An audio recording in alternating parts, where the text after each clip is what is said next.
خبركنن وخبركمن نحربينيا حزب إرترا أو وشتن عالمن مسفتوتو تقالست حزبتات عالم يوحنا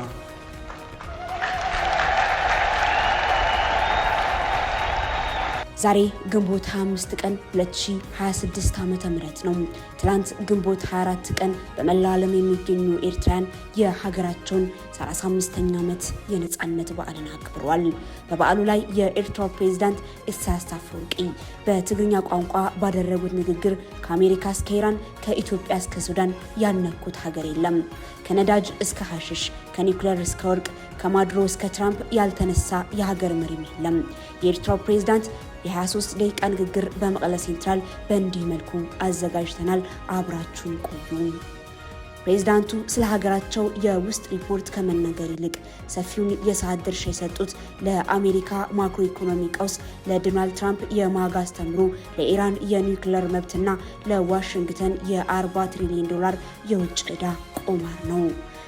ፕሬዝዳንት ኢሳያስ አፈወርቂ በንግግራቸው መጀመሪያ ላይ ሰፊ ትንታኔ የሰጡት ለአሜሪካ የውስጥ ፖለቲካና ለፕሬዝዳንት ዶናልድ ትራምፕ የማጋ ወይም ሜክ አሜሪካ ግሬት አጌን ዶክትሪን ነው።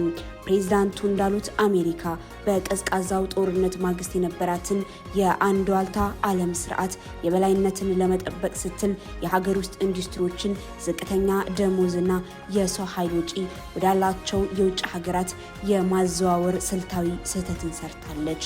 ይህም የሀገሪቱን የውጭ ዕዳ ካለፈው ዓመት ከነበረበት 30 ትሪሊዮን አሁን ወደ 40 ትሪሊዮን ዶላር እንዲያድግ ማድረጉንም ጠቁሟል።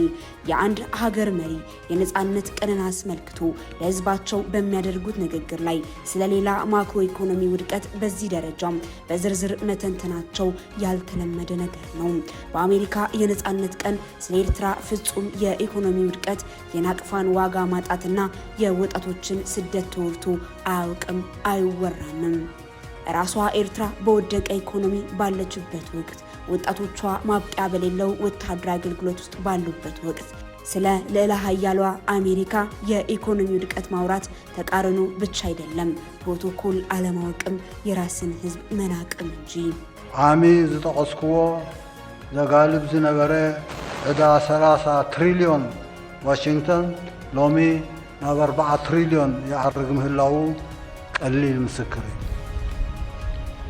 ትራምፕ ነቲ ሓደጋን ምንቁልቋልን ምእማኑ ኣወንታዊ ክበሃል ዝከኣል እኳ እንተኾነ መፈወሲ ኢሉ ዝኽተሎ ዘሎ ስጉምትታት ወፃኢታት ምፅልፃል፣ ዝሳገመ ኢንዱስትሪታትን ወፍርን ምስሓብን ምምላስን ምጥያስን፣ ቀረፅ ምዕባይ፣ ዘቤታዊ ግብሪ ምንካይ፣ ምግባት ዘይርከብ ማዕድናት፣ ሓይሊ ምውጥዋጥን ምህዳድን፣ ጽዑቕ ወፍርን ዘመተን እውን ኣብ ዲፕሎማስን ፕሮፓጋንዳን ወዘተ ክሰርሕ ይኽእል ዶ?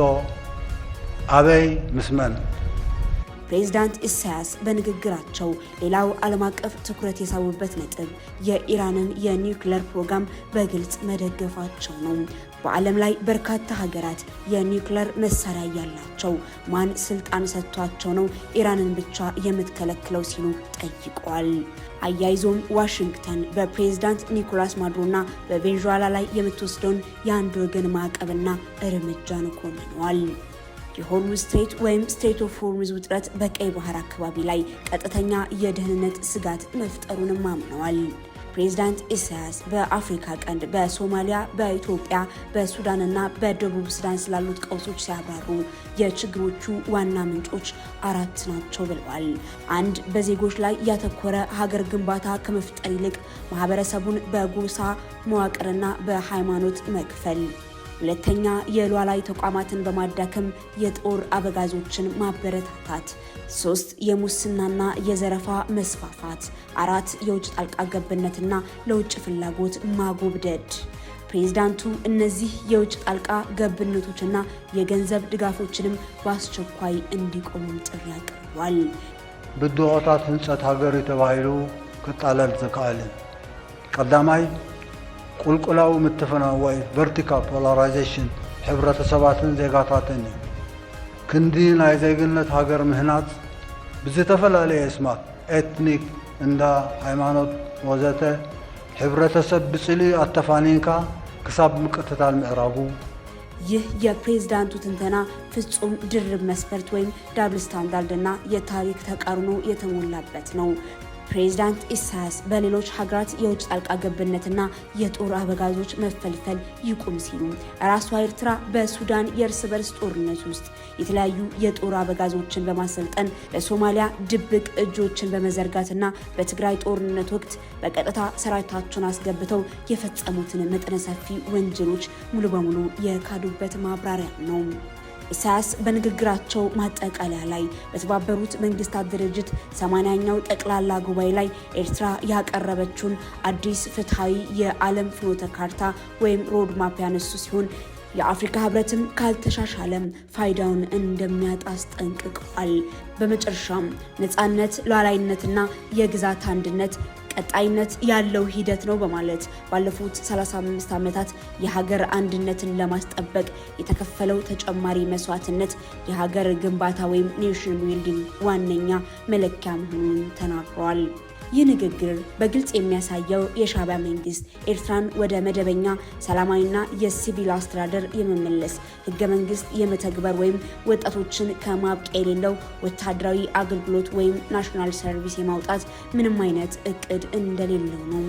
ተንታኞች ሉዓላዊነት ቀጣይነት ያለው ሂደት ነው የሚለውን አገላለጽ ሀገሪቱ አሁንም ወደፊትም በፍጹም ወታደራዊ ቁጥጥር ስር እንደምትቆይና ህዝቡ በውጭ ጠላት መከበብ ወይም ሲጅ ሜንታሊቲ ስነ ልቦና ውስጥ እንዲኖር ተጽዕኖ ለመፍጠር የታለመ የረዥም ዘመን የውስጥ ቁጥጥር ስልት ነው። የፕሬዝዳንት ኢሳያስ አፈወርቂ የ35ኛ ዓመት የነጻነት በዓል ንግግር ኤርትራን የውስጥ ማህበራዊና ኢኮኖሚያዊ ቀውሶችን ወደ ጎን በመተው ዓለም አቀፋዊ የጸረ ምዕራባውያን ጎራ መሪ ለመሆን የተሞከረበት የፖለቲካ ትረካ ነው።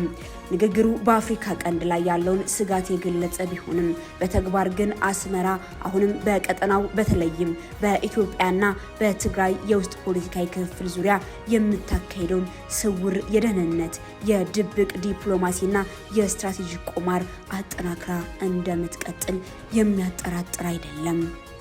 ውድ የመቀለ ሴንትራል ቤተሰቦች የፕሬዝዳንት ኢሳያስ አፈወርቂ ንግግርና በአሁኑ ወቅት በአፍሪካ ቀንድ የተደቀነውን አዲስ ፍጥጫ ላይ የእናንተ አስተያየት ምንድን ነው?